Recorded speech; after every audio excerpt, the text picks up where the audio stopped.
Yo soy el CEO de Soleno Therapeutics. Estamos desarrollando la droga DCCR para el tratamiento de individuos con el síndrome Prader-Willi. Algo sobre nuestra compañía: estamos en el área de en la bahía de San Francisco. Nuestro programa líder es DCCR para el tratamiento del síndrome Prader-Willi. No tengo que decirles de qué se trata el Prader-Willi, ustedes ya saben. Y como ya conocen, hay varias necesidades no satisfechas. No hay tratamientos disponibles para estos individuos y nuestro trabajo se basa en un medicamento llamado DCCR, diazóxido colina, que se suministra en tabletas una vez al día. La droga es diazóxido colina, que es una nueva entidad química que permite la absorción gradual de el medicamento durante 24 horas. Hemos tratado más de 300 pacientes hasta la fecha, entre voluntarios y pacientes con enfermedades distintas, incluyendo más de 120 con el síndrome de Prader-Willi. Tenemos un programa de fase 3 continuo, del cual les voy a comentar más. ¿Cómo funciona DCCR para el síndrome de Prader-Willi? Este funciona activando un canal llamado el canal de potasio dependiente ATP. Estos están presentes en muchas partes del cuerpo y dependiendo de qué parte del cuerpo sea, el DCCR hace una acción que puede beneficiar el síndrome de Prader-Willi. Por ejemplo, en la neurona NPY, en el hipotálamo, en el cerebro, que es donde se controla el apetito, puede reducir la secreción de NPY y AGRP, causando la reducción de hiperfagia. En las neuronas DMB puede suprimir o agonizar el canal KTP, mejorando la sensibilidad a la insulina y por ende mejorar o reducir el apetito. En las células grasas puede reducir la producción de nueva grasa y aumentar la oxidación de la grasa.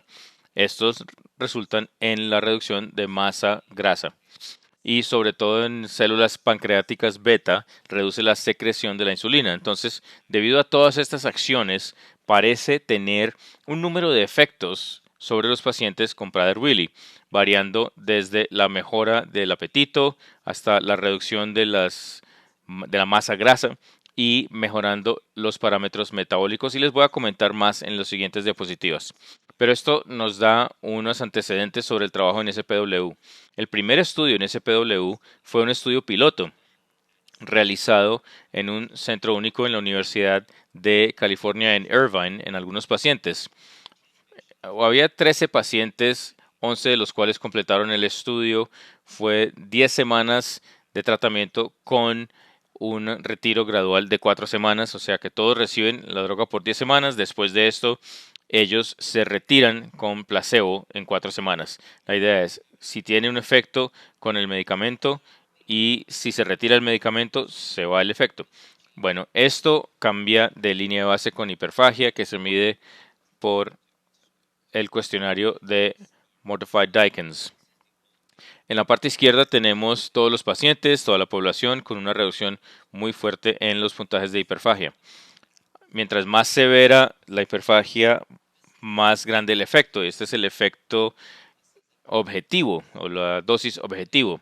Y vemos la población objetivo que también tiene hiperfagia severa o moderada. Si están en esta línea de base y reciben la dosis objetivo, se tiene un 40-50% de reducción de los puntajes de hiperfagia de línea de base, lo cual es muy bueno. En términos de datos objetivos, lo que vimos es que DCCR en cuestión de 10 semanas redujo la grasa corporal significativamente, no solamente logrando esto es para todos los pacientes y esto es para la dosis alta, pero también mejora la masa muscular y un cuerpo más delgado. Aquí, con los mismos datos, cuando vimos la relación, se ve que la relación de grasa versus el cuerpo delgado tiene estos resultados. Con base en estos datos, diseñamos un programa fase 3 que era 2 estudios.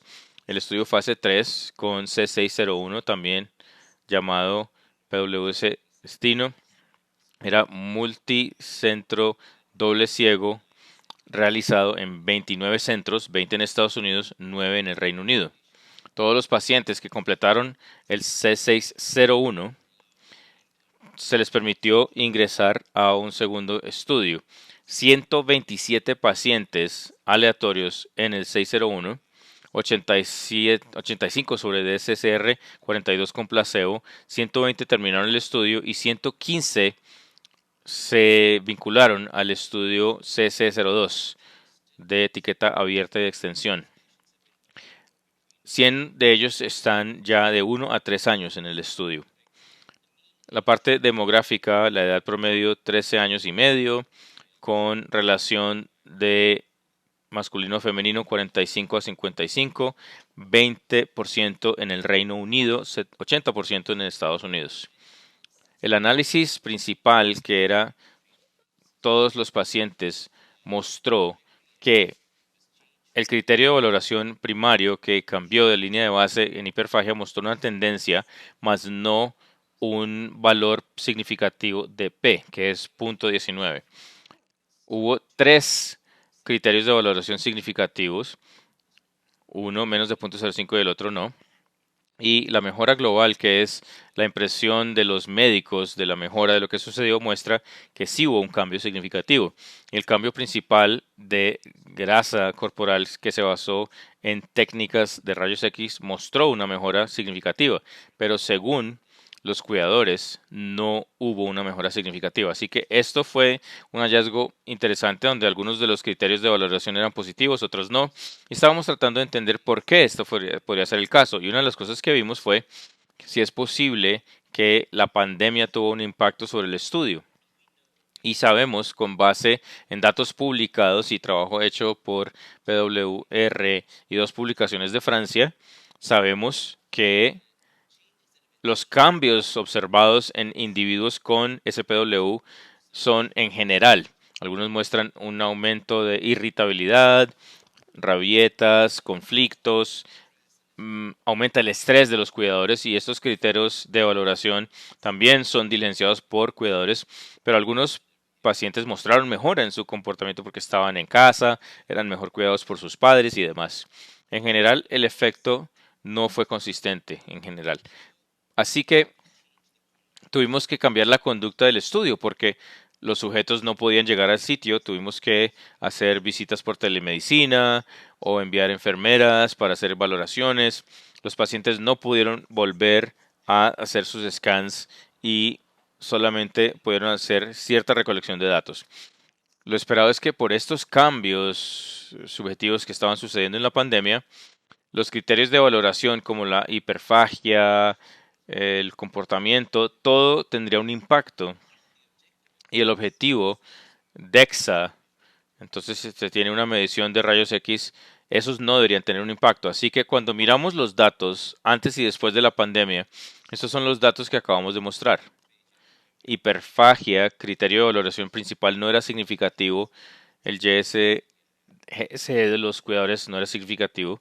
Y estas son las medidas de grasa corporal. Si vemos los datos de marzo 1, donde se declaró la emergencia en Estados Unidos, vemos todos los criterios de valoración primarios y secundarios menos de 0.05. Viendo estos datos de diferentes formas, una de las cosas que vimos es el cambio de línea de base de hiperfagia, comenzando en octubre en incrementos de 2 semanas. Y lo que vemos aquí es que el estudio se volvió positivo tan temprano como la mitad de marzo y permaneció positivo hasta la mitad de marzo, cuando empezó a perder significancia. No es una fecha aislada la que elegimos para mostrar datos positivos. Estos estudios fueron positivos por mucho tiempo. Este es una gráfica que nos muestra el cambio de la línea base de hiperfagia para cada paciente en el análisis a través de marzo. Lo que vemos acá es la línea verde oscura, son pacientes activos, la línea azul son placebo. Estos son los de mayor riesgo, pero los de mayor beneficio. Casi todos ellos están verdes, es decir, estaban en la droga DSSR y muy pocos en placebo. También vimos lo que se llama un análisis de los encuestados. Entonces, con base en estos métodos de anclaje, tuvimos un grupo externo que determinó cuál es el significado clínico o el cambio con este tratamiento. Vieron varios cortes y llegaron a un cambio de -7 como la definición más apropiada.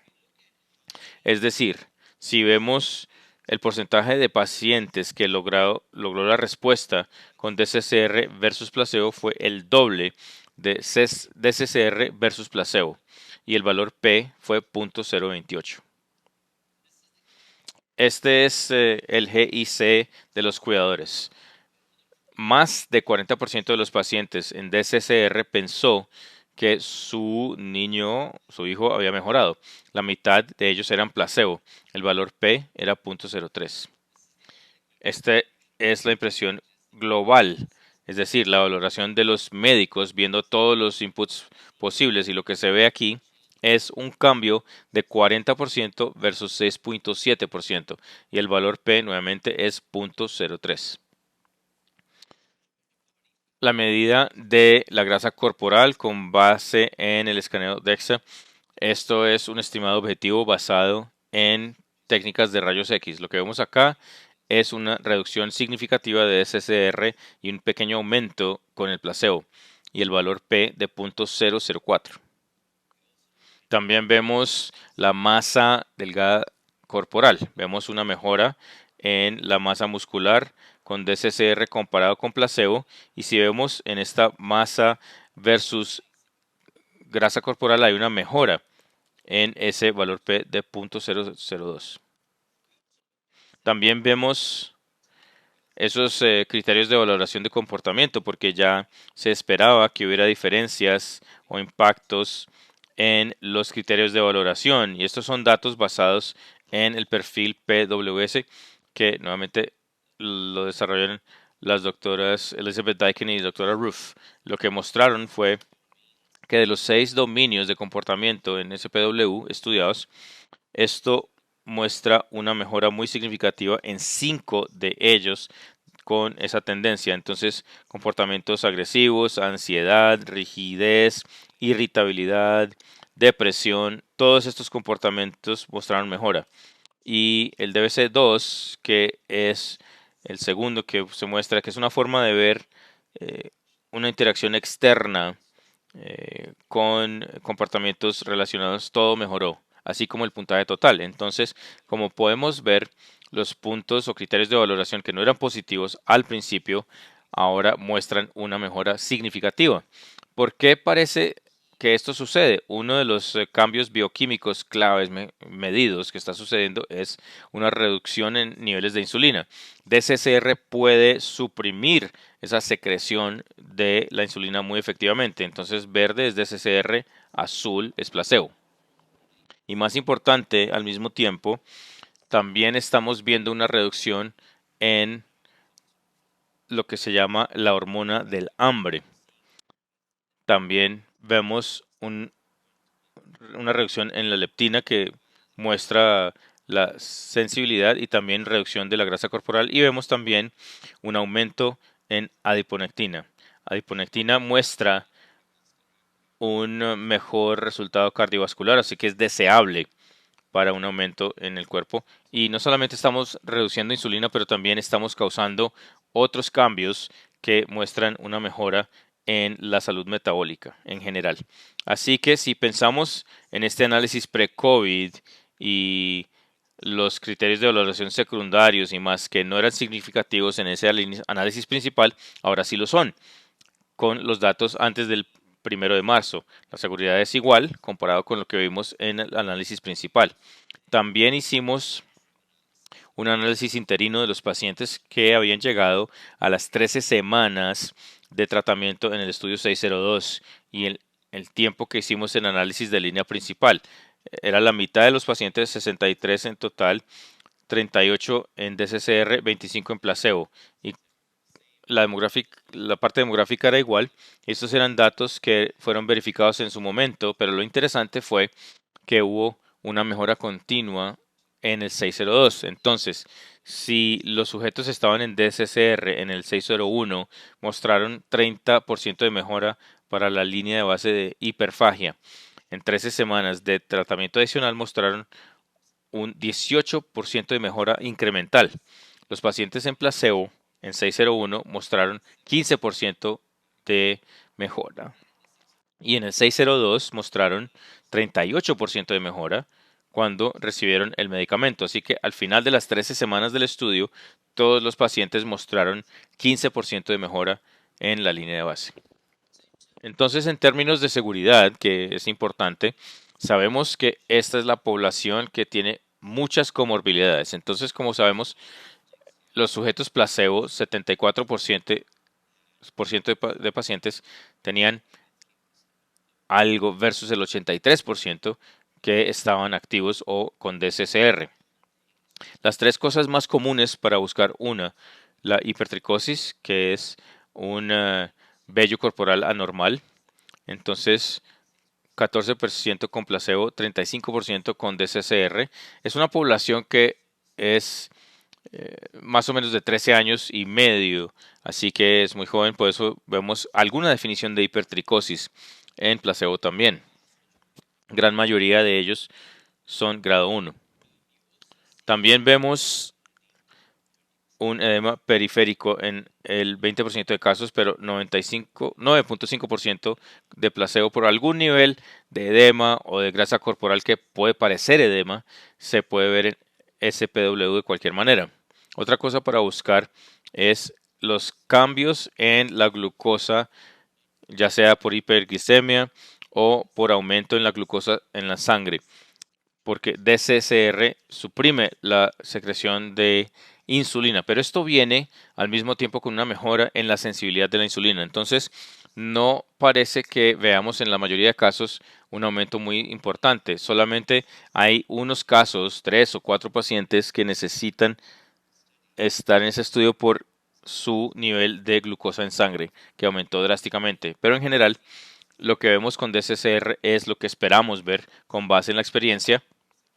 Los eventos adversos más comunes son cambios en el vello corporal o hipertricosis, edema periférico, que es inflamación, o hiperglicemia también. En estos, la mayoría son grado 1, son ligeros, no hay eventos mayores y no hay eventos adversos no esperados en el DSSR. Así que cuando pensamos en lo que acabo de explicar, el análisis de línea principal de los datos muestra una mejora significativa en la grasa corporal, en la impresión de los médicos, así como en los marcadores metabólicos, pero solamente tendencias en hiperfagias y otros criterios de valoración que no eran significativos. Cuando hacemos el reanálisis con el impacto del COVID, vemos que todos los criterios de valoración primarios y parte de los secundarios son positivos. Los comportamientos de SPW y la comunicación y comportamiento social medido por DBC2 también mejoraron. Y lo que sigue siendo positivo, sin importar el análisis que se haga, es los cambios de composición corporal y los criterios de valoración. En cuanto a adipoquinas, también hay cambios en hemoglobina H1C, pero no son muy significativos. No hay diferencias significativas entre DSSR y placebo en temas como presión sanguínea. Hay pequeños cambios en parámetros de lípidos, pero con HDL hay una mejora. Así que, ¿dónde estamos con DSSR? Bueno, nos reunimos con la FDA, con los datos de línea principal y hablamos de lo adecuado de los datos y tenían que revisar nuestros planes para descartar la posibilidad de hacer un segundo estudio. Luego entregamos el análisis pre-COVID a la FDA y ellos volvieron en marzo y dijeron que creían que datos adicionales y ensayos adicionales son necesarios para dar soporte a esa solución. Así que continuamos con el diálogo con la agencia, pero lo que nos motiva es el apoyo que hemos recibido de los grupos de defensa.